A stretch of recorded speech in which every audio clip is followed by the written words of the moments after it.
ГСП онлайн. Городские новости сейчас.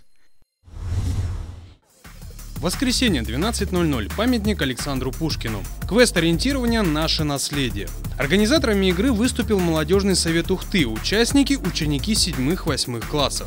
Все они изучают краеведение и сегодня должны продемонстрировать свое знание Ухты. Ребята проходят по 9 историческим и культурным достопримечательностям старой части города. На каждой точке их ждет новое задание, выполнив которое школьники могут двигаться дальше.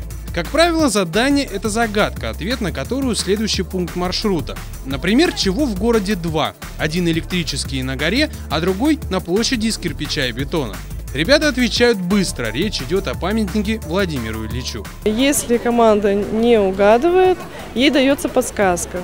За подсказку 2 минуты штрафа.